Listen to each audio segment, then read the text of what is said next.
Antonio Fernández Velázquez. Él es profesor, investigador y coordinador de posgrado en estudios sociales de la Universidad Autónoma Indígena de México, Huaín, quien nos está platicando de un tema muy interesante, cómo se va dando la historia de la producción del opio en Sinaloa. Doctor, ¿cómo se está dando entonces esta sociedad entre chinos y sinaloenses?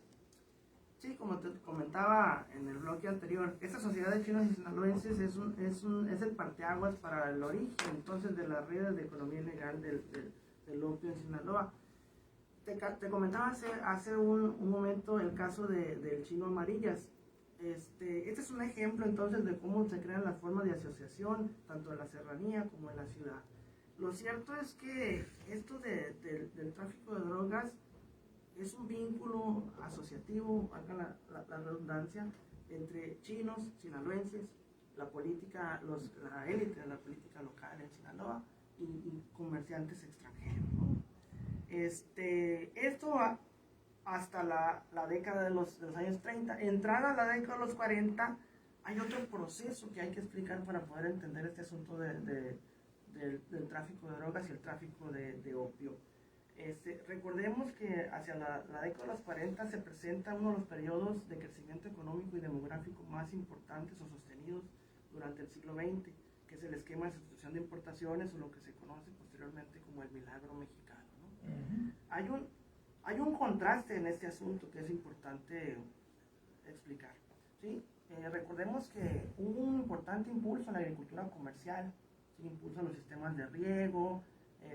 Todo el polo económico de desarrollo se gestó hacia los valles, ¿sí? Hacia los valles de la región, ¿no? Que esto ya lo han documentado nuestros profesores de la Facultad de Historia en diversas obras, ¿no? Pero ¿qué pasaba con la serranía sinaloense? Bueno, la serranía sinaloense, propiamente los Altos de Sinaloa, se vio afectado por estas políticas federales porque de alguna manera se vieron desatendidos por esta política federal. Entonces, ¿qué hacían los pobladores de la serranía sinaloense? Bueno, pues se encontraron en el cultivo de amapola, ¿sí? En su extracción al opio, posteriormente su conversión a la heroína, una economía de subsistencia, ¿sí? Ante la idea de que el narcotráfico, por ejemplo, es una actividad de ostentación, de riqueza, de lujo. Bueno, en esta época, para los pobladores de la serranía sinaloense, sobre todo para los cultivadores de opio, era un oficio más, un oficio que se volvió en una actividad cotidiana y que llevó el sustento a sus bolsillos, ¿no? Entonces, de esta manera, los pobladores de los Altos de Sinaloa encontraron un aliciente, una actividad económica que les servía entonces de sustento, ¿sí?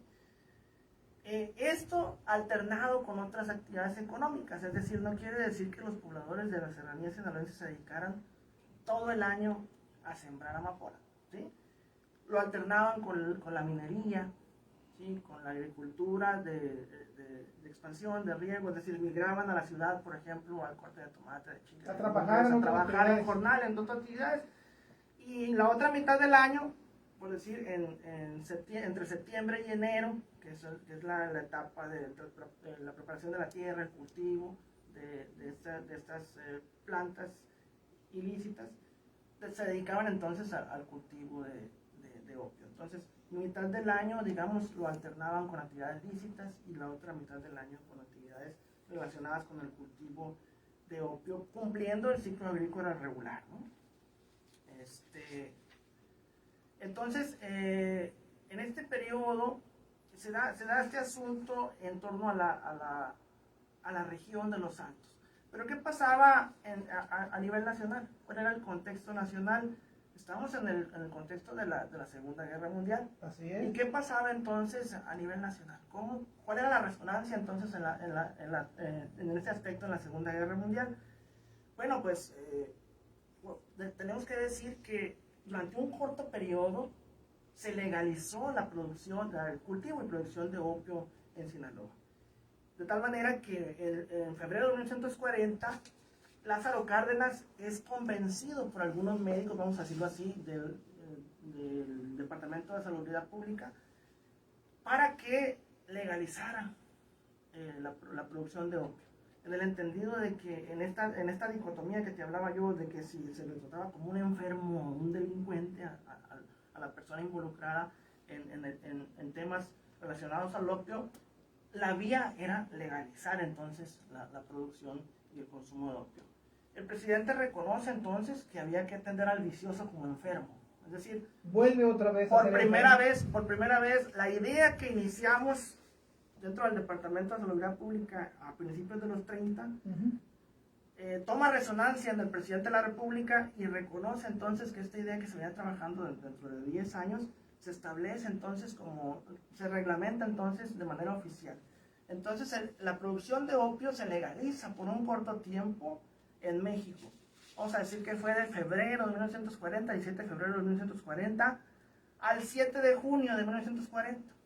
¿Sí? Febrero, marzo, abril, mayo, junio, 4 meses. 4 meses. Fue legal la producción y el consumo de opio con fines medicinales. Ojo, ¿no? ¿Qué pasó?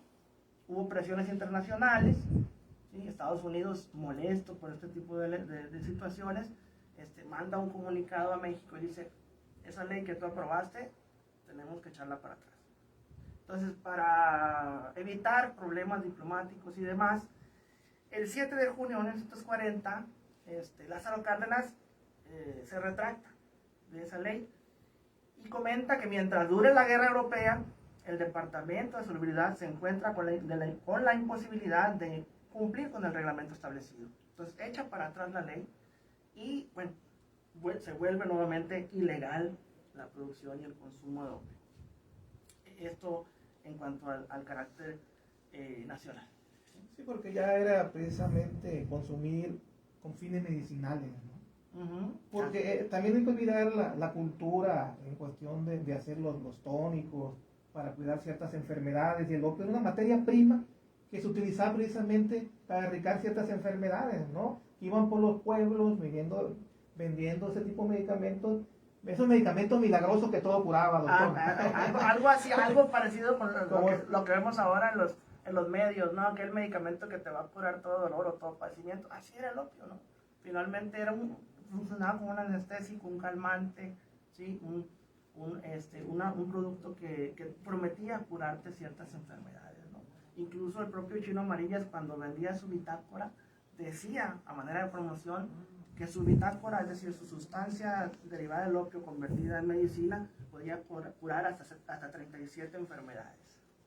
Bueno, la gente lo compraba. Y la gente lo compraba, esa era su promoción, ¿no? Esa idea de curar de la enfermedad que tenía, ¿no? Para promover entonces este asunto del opio de manera medicinal.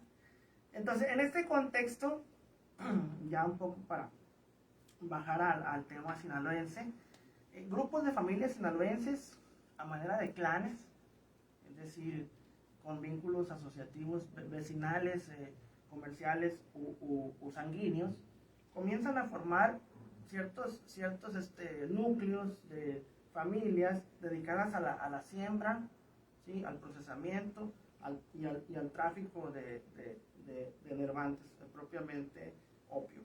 Entonces, en esta clandestinidad, de manera que volvió a ser ilegal entonces el tratamiento del opio en sus diferentes formas, los pobladores de la serranía sinaloense, como te comentaba, ven una oportunidad de economía de subsistencia. Entonces se organizan a manera de clanes, con vínculos asociativos relacionados, te decía, con los pueblos vecinales. Que ya estaban acostumbrados, doctor, a estar sembrando, a hacer eso. Así es, entonces, estas formas de asociación son el antecedente de lo que hoy son, por ejemplo, los cárteles de la droga, ¿no? Estas asociaciones familiares, vecinales o comerciales, es decir, hay una intención por la cual organizarse y buscar un provecho o una ganancia en torno a esta actividad. Entonces, las formas de asociación o de organización eran cultivadores, intermediarios, procesadores y traficantes. El cultivador es el encargado de sembrar la semilla y cosechar. El intermediario es el encargado de comprar el producto y vender, ya sea dentro del territorio sinaloense o con contactos extranjeros que bajaban a